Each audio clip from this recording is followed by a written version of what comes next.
bisa katakan kita mulai di Jakarta. Di Jakarta ternyata ada perusahaan daerah namanya Pasar Jaya. Pasar Jaya memiliki 153 pasar.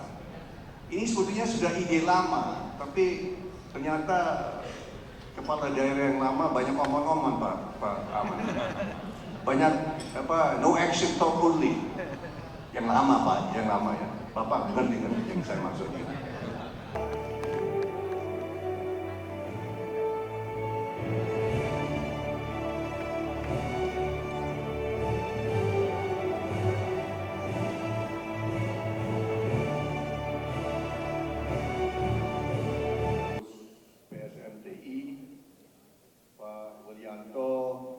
Kawan saya. Ini ada anekdot Pak ya, ini cerita. Saya sudah diproses 2 kali Pak. Saya pernah ikut serta proses swadaya sembada itu. Saya bersaksi tahun 84, 85. Saya seorang pengusaha sudah lama. Saya kira saya lebih tua dari banyak di sini ya. Mayoritas di sini itu bocah-bocil di sini saya lihat. Termasuk Pak Amran. Saya bersaksi Pak Menteri, tahun 85 Indonesia eksportir beras, antara lain ke negara-negara seperti Vietnam. Tahun 85 Indonesia membantu negara Vietnam dengan ratusan ribu ton beras. Tahun 85 itu 83, 84, 86 Vietnam mau kembalikan pinjaman beras itu. Indonesia kelebihan beras, Pak Amran. Bulog itu gudang-gudang penuh dengan beras. Sewaktu itu saya punya gagasan.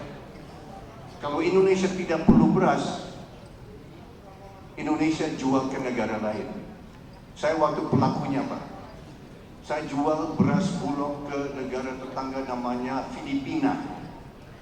Dan kita dibayar, dengan uang itu saya bayar ke Bulog Pak, waktu itu. So waktu itu perdagangan internasional kita lakukan karena Indonesia eksportir beras Pak. So nanti, kalau nanti Indonesia kelebihan beras Pak, saya menawarkan jasa saya Pak untuk Bapak. Kita ekspor ke negara-negara lain Pak. Banyak negara yang perlu beras, dan beras kita Pak. Saya bisa ulangi pengalaman saya tahun 85-86 Pak. Saya berbangga waktu itu. Pengusaha Indonesia ikut perdagangan internasional. Kita jual beras Indonesia dari Vietnam, kita jual ke Filipina. Uang kita kembalikan, saya bayar kembali ke Pak Busnanil Arifin waktu itu Pak. Itu pengalaman Pak. Dan waktu terbatas yang diberikan Pak Widianto, saya mau sampaikan kepada para hadirin bahwa saya seperti Pak Amran, kami sangat optimis akan masa depan bangsa kita. Tadi Pak Amran sampaikan bonus demografi. Nah, di sini masalah yang kita hadapi karena banyak rakyat kita kurang makan dan kurang gizi saat ini. Dan ini membahayakan masa depan kita. Ini menjadi landasan program dari Pak Prabowo yang namanya makanan bergizi gratis. Ini bukan makan siang saja. Ini adalah makan pagi, saraman pagi, dan makan siang. Dan hal ini sudah saya bicarakan sama kakak saya. Dia sampaikan gagasan ini tahun 2006, 18 tahun lalu. Ini gagasan beliau 18 tahun lalu. Belum ada Gerindra, Pak Menteri, belum ada Gerindra waktu itu. Pak Prabowo masih Dewan Pertimbangan Golkar, masalah. Tapi dia prihatin karena waktu itu ada data menunjukkan bahwa 30% anak-anak Indonesia di bawah umur 5 tahun menderita kondisi namanya stunting. Saya waktu itu tidak tahu itu stunting apa. Yang mengajarkan saya, menjadi guru saya mengenai masalah gizi dan stunting itu kakak saya, Prabowo Subianto, tahun 2006. Dan waktu itu dia punya ide, kita harus memberikan makanan yang bermutu kepada anak-anak kita untuk menghindari malapetaka bangsa, yaitu anak-anak masuk ke angkatan kerja dengan IQ rendah, IQ 70-72. Anak-anak yang mengalami stunting, kalau sudah jadi dewasa, mereka punya IQ 70-72, ibu-ibu, bapak-bapak. Itu yang dijadi masalah bangsa. 1 juta orang, tapi mutunya ya kasihan. Mereka di nasib mereka, kalau kita tidak bantu, kita nolong, itu jadi begitu. Manusia dengan IQ rendah. Nah, ini yang Prabowo ingin memperbaiki. Jangan sampai ini terlanjur. Saat ini menurut Kementerian Kesehatan, kalau tidak salah ya Pak Menteri, 24% anak-anak Indonesia stunting. Sempat naik tahun 2014 jadi 38%. Sekarang sudah ada perbaikan, tapi masih ada masalah serius.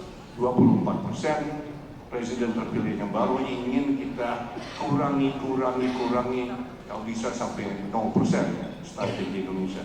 Maka perlu peningkatan produksi pangan yang tadi kita sudah lihat tadi Pak Amran. Ya.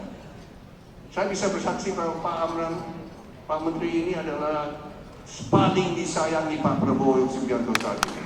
Paling disayangi. Dan akan lebih banyak disayangi nanti kalau kita jadi pengekspor pangan Pak Amran, saya bisa katakan. Luar biasa. Ini program luar biasa, kita dengan teknologi dan lain-lain luar biasa. Nah, ada beberapa secara singkat, secara ringkas saya mau sampaikan, karena saya lihat di sini ada banyak 80% ya pengusaha, ada juga anggota DPR, ya.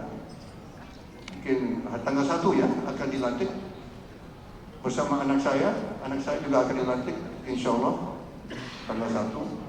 Saya juga diundang, tapi disuruh duduk di luar, Pak. Nggak ada tempat untuk orang tua. Ya, nggak ada tempat orang tua di dalam. Pelantikan itu khusus untuk DPR. Nah, ada beberapa program yang ingin dilaksanakan Pak Prabowo. Selain dari makanan gratis, di pangan itu nanti dilaksanakan Pak Menteri, Pak Amran. Ada suatu kementerian baru akan didirikan kembali, yaitu Kementerian Perumahan. Tadi saya lihat, saya ketemu dengan mantan Ketua Umum REI, kalau tidak salah ya. Salah satu program yang Pak Prabowo ingin jalankan, karena ini program sangat serius. Menurut pemerintah, saat ini ada hampir 11 juta keluarga menunggu rumah layak huni. Hampir 11, kalau tidak salah 10,7 juta itu menunggu antrian Pak Menteri. Yang dilaksanakan sejak 10 tahun hanya 200.000 unit Pak Menteri. Ada setiap tahun 800.000, itu tumpuk terus sampai sekarang hampir 11 juta keluarga menunggu rumah layak huni. Di samping 10 juta itu, 11 juta itu, ada 27 juta rumah yang dianggap tidak layak huni. 27 juta. Berarti saat ini ada 37 juta keluarga yang menunggu atau memang pakai rumah tidak layak huni.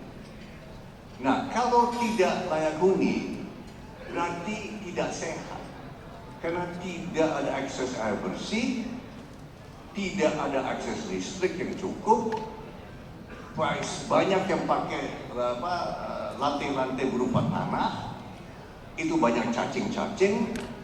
Ini bisa berakibat kepada anak-anak dengan stunting, karena stunting bukan hanya masalah gizi, tapi masalah lingkungan juga. Kalau anak-anak kecil kita minum air kotor dengan bakteri, dengan virus dan sebagainya, bisa mengakibatkan diare dan sebagainya. Maka Pak Prabowo sudah putuskan program besar. Program besar ini 2 juta unit rumah di pedesaan setiap tahun, dan 1 juta unit apartemen di perkotaan setiap tahun.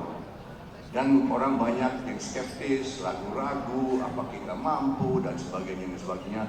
Saya bisa katakan dalam hal ini, kita mampu, dana akan ada, kita akan bangun. Saya berapa kali sudah keluar negeri, saya sudah 2 kali ke Beijing, kemarin saya pulang dari Qatar, ketemu dengan investor, ketemu dengan yang ingin berikan finance, dari China sudah siap, dari Timur sudah siap, banyak sudah mau bangun rumah-rumah untuk rakyat miskin kita. Karena ini bukan hanya amal saja tapi menguntungkan, tapi ini adalah untuk rakyat miskin kita. Terus ditanya bagaimana pengadaan lahan. Saya kira Pak Menteri sudah tahu lahan itu sangat-sangat susah untuk akuisisi. So, yang pertama saya bisa katakan kita mulai di Jakarta. Di Jakarta ternyata ada perusahaan daerah namanya Pasar Jaya. Pasar Jaya memiliki 153 pasar. Ini sebetulnya sudah ide lama, tapi ternyata kepala daerah yang lama banyak omong-omong Pak Aman. Banyak no action talk only. Yang lama Pak, yang lama ya. Bapak ngerti kan yang saya maksudnya. Maka kita harus action. Yang saya Pak Prabowo sudah action, jangan omong-omong aja, action. Nah, yang akan kita laksanakan 153 pasar itu nanti kita akan jadikan kompleks perumahan. Rumah untuk rakyat miskin, Pak Menteri.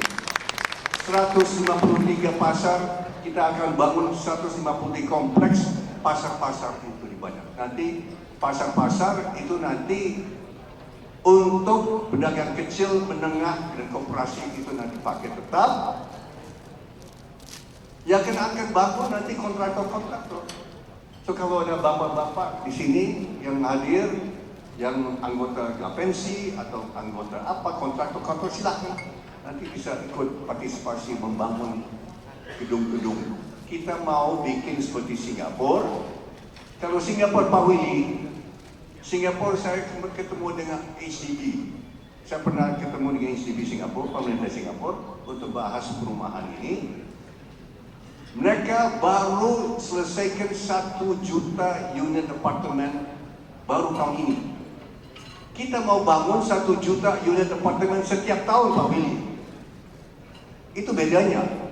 Singapura 1 juta unit apartemen dalam 40 tahun pembangunan.